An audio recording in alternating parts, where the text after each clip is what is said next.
Tai va, mes čia susitikom, kalbamės ir vėl turim rubriką ir Tomas dar vieną savo klientą užrodė mums, ne? Taip, žinoma. Labai įdomu šitas klientas. Aš net nežinau, kaip ištarti jūsų pavadinimą tiksliai.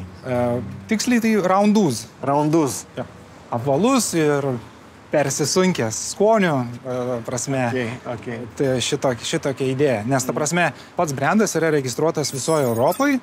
Ir šitą dalyką priregistruoti, aš pats dariau asmeniškai tą ir galvojam su žmona, tai labai daug rinkom, nes labai daug iš tikrųjų pavadinimų negali praeiti tos atrankos. Esmė tokia, jeigu nors vienas pavadinimas ar kažkas netinka, nors vienoj šaly, automatiškai tu būsi atmestas viso Europoje.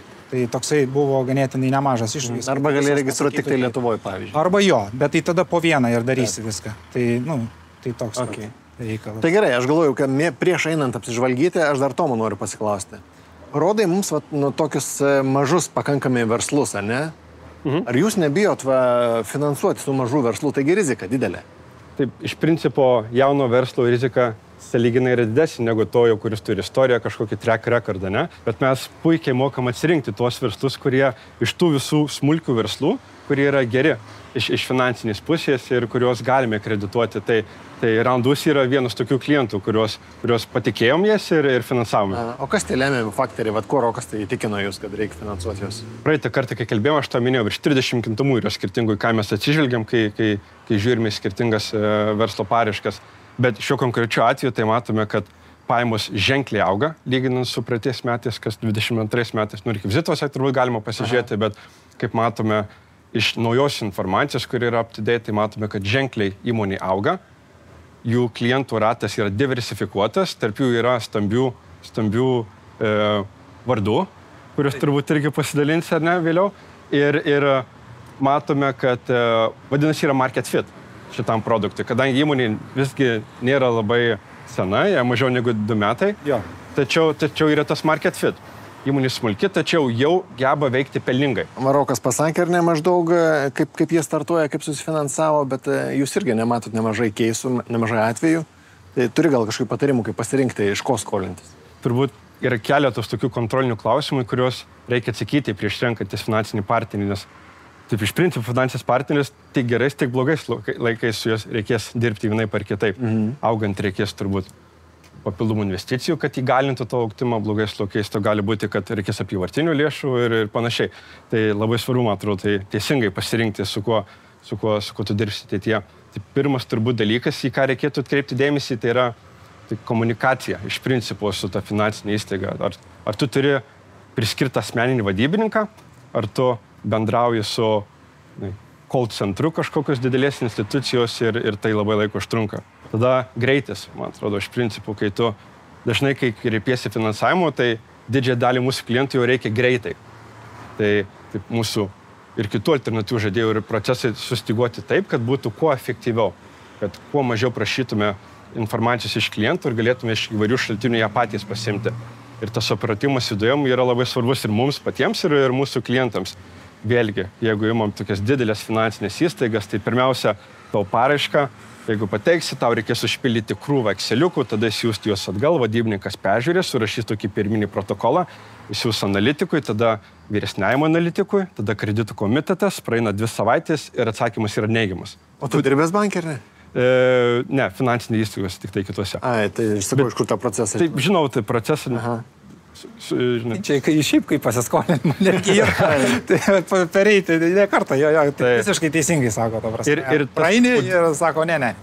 Tas atsakymus po 2 savaičių, kodėl ne, nes praeitą kartą, kaip minėjau, kai kalbėjom, aš tau minėjau, kad Lietuva yra pirma pagal atmetamų banko paraiškų skaičių, kai verslas kreipiasi finansavimu. Tai didelį tikimybė, kad tu neisi į banką finansuotis, jis tau pasakys ne. O tu sugaišai krūvą laiko, energijos, kad prieitum iki to ne. Kai alternatyvus finansuotojai geba daug greičiau tą atsakymą pasakyti. Čia turbūt nereikia pykti ant banko, ne, jų fokusas yra stambus klientai, kažkaip paprastesni procesai, gal uždirba daug iš tų pervedimų. Tai žinai, tai tada jūs turite užimti tą nišą, kur jie nėra tokie lankstus. Būtent, tai čia ir yra tas mūsų turbūt segmentas, kur verslas sąlyginai nedidelis, jam reikia lankstumo, jam reikia greičio ir mes tai galime pasiūlyti jiems. Tai einam pasižvalgyti, ne? Tomui tada pripilam avinžirnių, kad jis galėtų kramtyti. Galėsiu kaip popkorną žiūrėti, valgyti. Tai einam pasižiūrėti, čia mes kalbam finansus. Užeikit. O čia jūsų ir parduotuvė yra, ar tik tai gamyba? Tik tais gamyba. Tik gamyba? Jo. Tai čia atėjęs iš gatvės negaliu nusipirkti? Ne, negalima. Ne. Yra mūsų partneriai, per kuriuos galima įsigyti. Tai, tarkim, yra Sanitexas.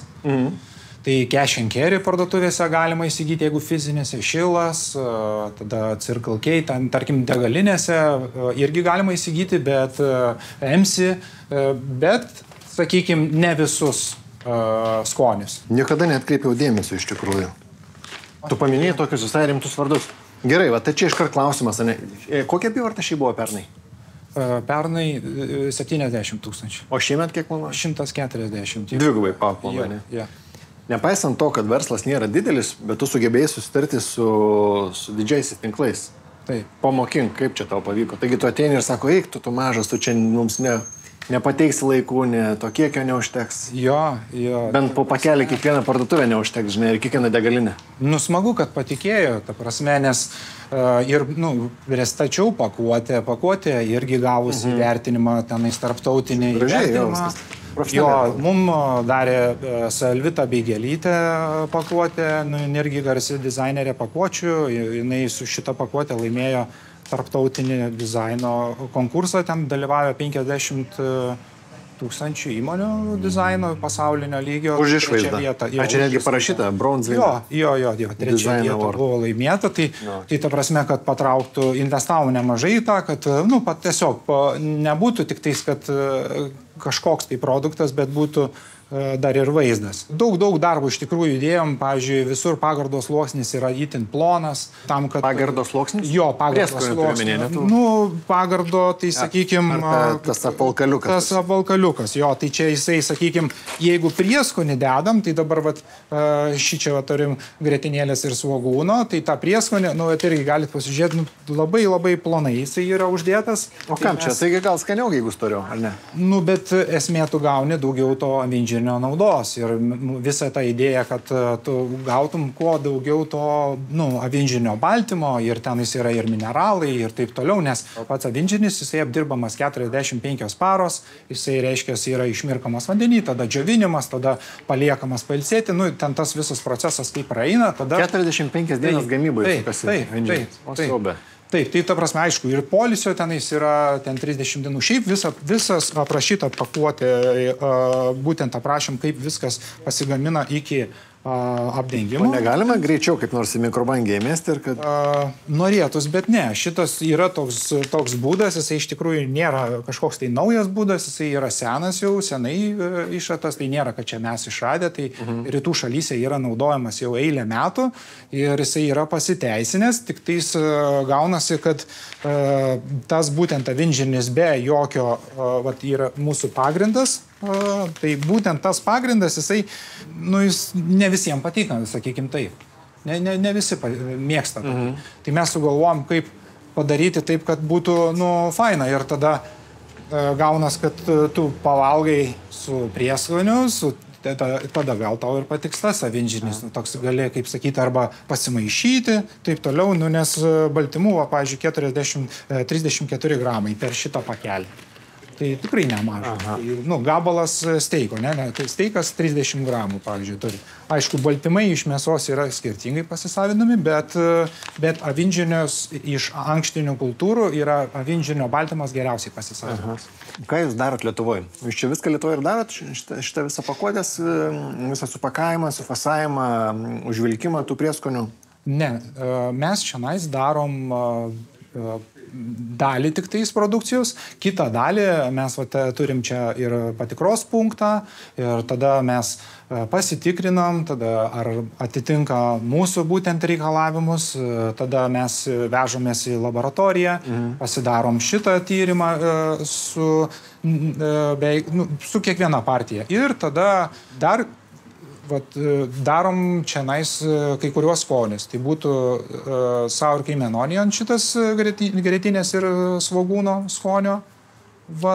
Šitą skonį darom jau čia.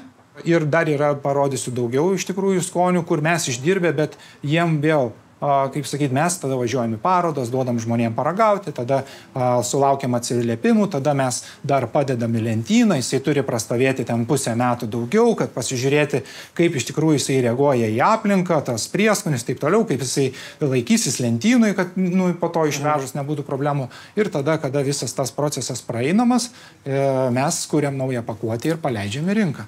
Gali parodyti, ką jūs čia darot Lietuvoje, kaip ta gamyba jūsų? Jo, tai va. Čia atvežamos prekės. Einam, jeigu galima. Jo.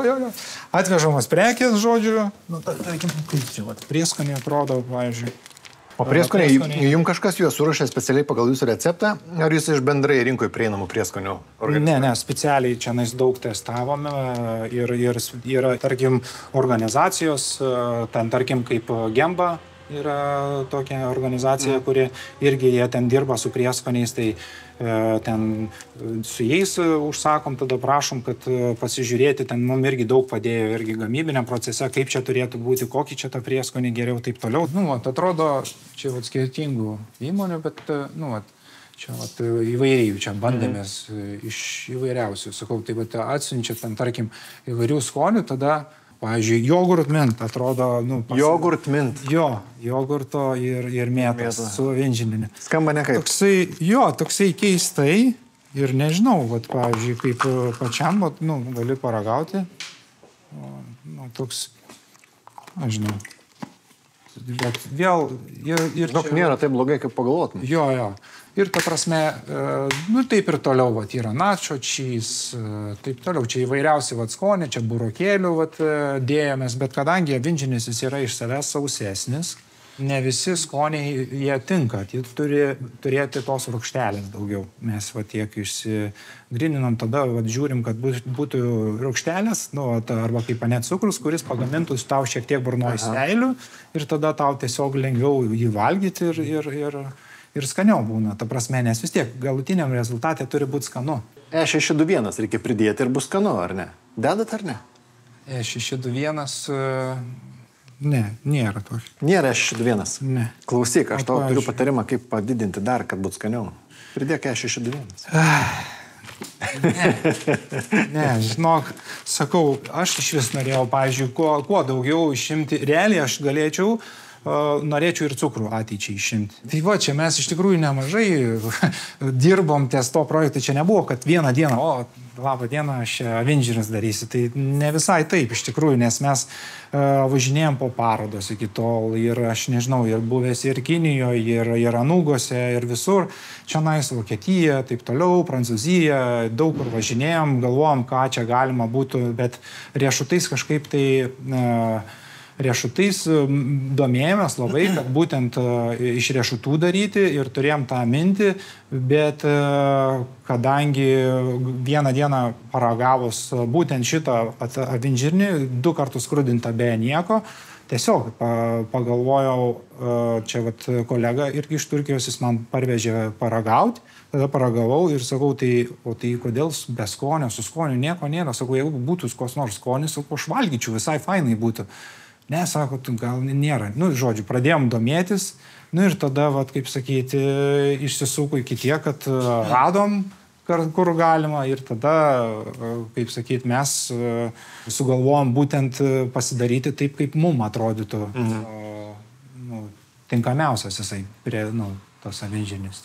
Suprantu, kad čia dabar pas save tai nedėlė dalė, nes, sakė, sūrius avinžinius darot. Jo. Teisingai. Sūrius skonis. Tai tarkim yra, čia gali ateit paragausi. Čia jau padaryta? Jo, čia padaryta. Pelėsinis sūris. Pelėsinis sūris. Pelėsinio sūrio skonio. Tai šitą. Taip, šiai dienai, ta prasme, mes šiandien būtent šitoj patalpoj, tai galima gaminti tik tais iki 10 tonų. Grino produkcijos. O tokia nelė patalpa 10 tonų gali gaminti? Jo. Per mėnesį? Jo, per mėnesį. O fasavimą išvežė irgi kažkas sufasuoja tavo, ar ne? Yra keletą pakuotojų įmonių, kur... Ar yra planas, ar apsimoka pačiam pasidaryti kažkada tai viską turėti in-house? Tai be abejo apsimoka. Turi visų pirma būti pakankama apyvarta, kiekis. Tada viskas apsimokės. Viskas nuo kiekio priklauso.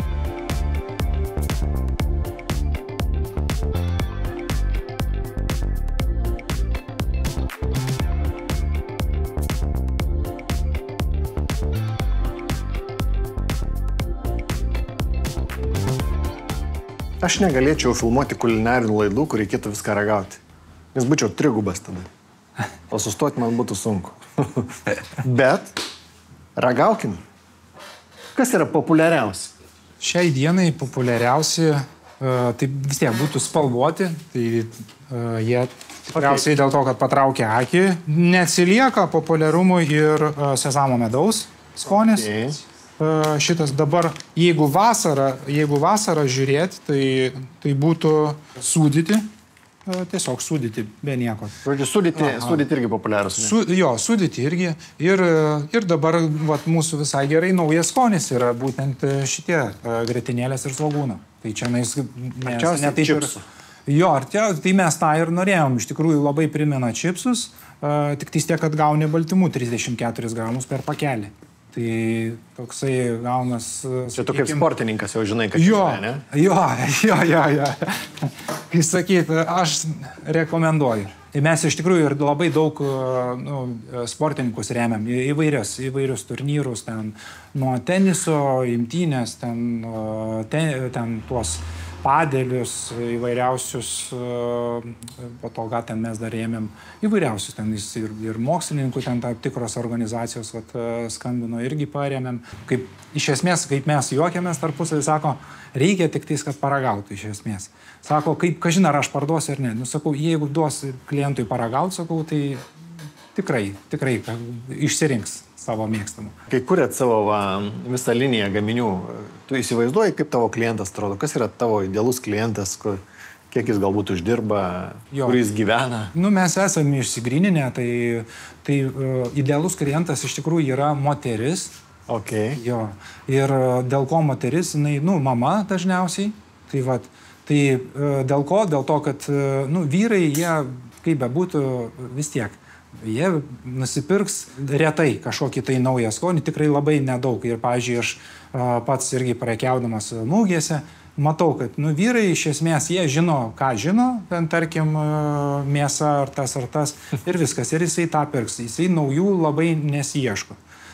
O moteris, jos yra, kaip sakyti, jos daugiau, jom viskas įdomu, jos čia eis. Ir tada, kai jos nusiperka, parneša ir tas vyras supranta, kad visai čia neblogai tas produktas. Ar moterių žaidinėje? Jo, ir ta prasme, taip gaunasi, nes taip tiesiog rodo pats produktas, kad kas renkas, o sakau, renkas moteris. Tai, kiek kainuoja pakelis? Šokoladinis. Šokoladinis. Tai jis tarp 3-4 eurų. Netgi ir ta prasme, netgi ir žemės riešutai šiai dienai apie 2,50 150 gramų, tai žemės riešutai. Tai žemės riešutai yra biškis skiriasi nuo šito produkto, nes jam tiek apdirbti laiko nereikia. Bet riešutam yra daug alergiškų žmonių. Tai čia tokia, sakykime, alternatyva alergiškiams žmonėms. Esu matęs iš tikrųjų keletą kartų, kada paragavę produktą žmonės net apsiverkė. Sako, nes jie turbūt tiek išsilgė to riešuto skonio, kažką tai panašaus. Ir alergiški negali valgyti? Jo, ir negali valgyti. Tai įsivaizduok, tau viskas atkrenta, jokių riešutų negali valgyti, o tu nori gal kažko tai traškaus.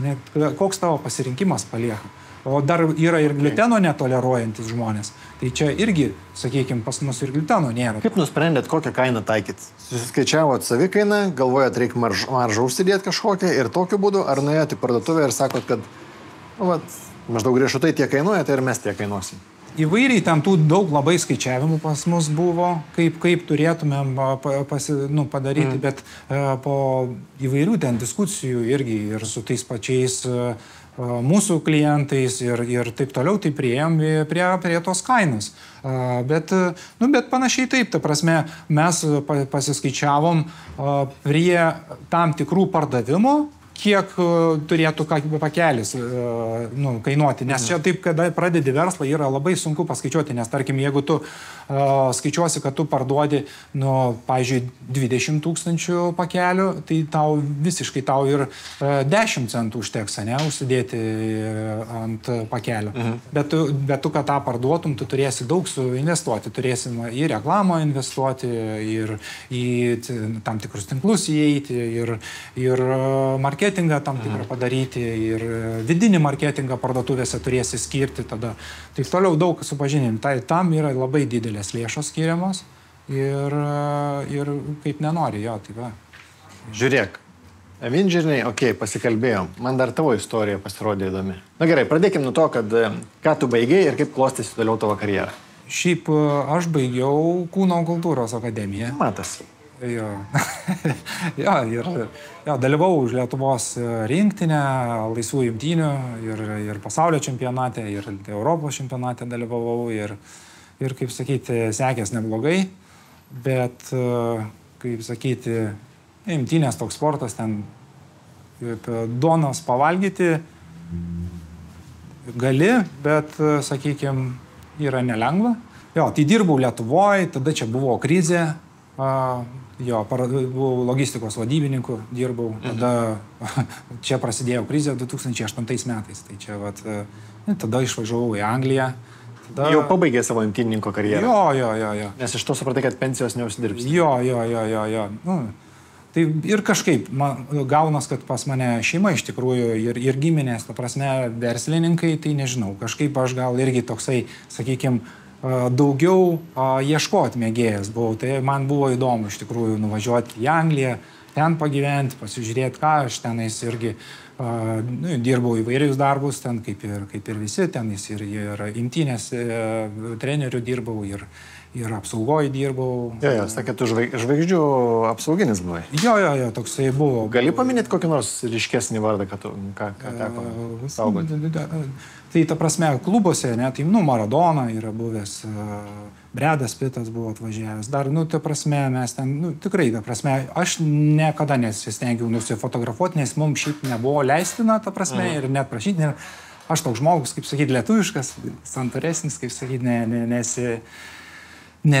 nesistengi, kad čia, faina, pamatėjai kažkaip taip, įsivertini, kaip sakyti, ir darai, kas tau, kaip sakyti, kas tau priklauso. Tada ten kažkiek laiko padirbus, man tėvai tiesiog sako, gal tu nori, sako, ten riešutais pabandyti paprekiauti. Sako, ne Bredą Pittą saugok, eik riešutais prekiauti. Jo. Ir ką? Toks, ne kažką.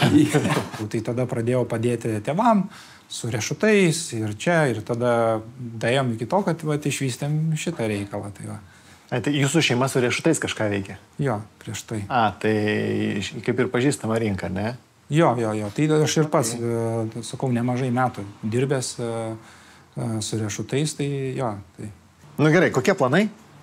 Šiaip planai dabar artimiausi, kad būtų, mes didinam pardavimus dar vis ir, sakykime, Lietuvoje labai tikimės, kad mes paprasčiausiai įeisim į didžiuosius prekybos centrus, nes kai paklausai, tai pakol kas ten negaliu pavardinti, ne? Ten yra mažai. Sakykime, produkcijos atžvilgių, tai be abejo yra, kaip ir rodžiau, ten yra tų skonių, yra mažos pakuotės dar tokios sukurtos po 50 gramų, kad būtų patogiau tai žmogui ten įsidėti kažkur. Tai tų dar su produkcija tai yra daug minčių ir kaip sakyt, pamatys dar žmonės. Galvoju, mes nesikalbėjom, bet mums reikėjo susitarti kokį nors kodą, kad duotum kokią nors nuolaidą mūsų žiūrovai, kuris galios kokį nors 2 savaitės ar mėnesį laiko ir kad jie pas tave internetinį parduotuvę galėtų nusipirkti. Tai aš galvoju... Ar turi techninę galimybę tokią? Būtent, nes, pavyzdžiui, pas mus negalima įsigyti yra, o pavyzdžiui, per Trusovės kažkaip, kad turėčiau paskambinti, tada turėčiau. Gerai, tai mes žiūrovų pasakysim taip. Jeigu jūs susiderinsit kažką, duosit ir mes įdėsim po šito video kur nors nuorodą. Jeigu ten kažką turės susiderinę, tai mes įdėsim nuorodą ir... Sugalvosim. Kokią nors nuolaidėlę duosit klientams su kodu ir pažiūrėsim, kiek čia tie mūsų žiūrovai nori paragauti tos Avengerius. Tinka, labai gerai.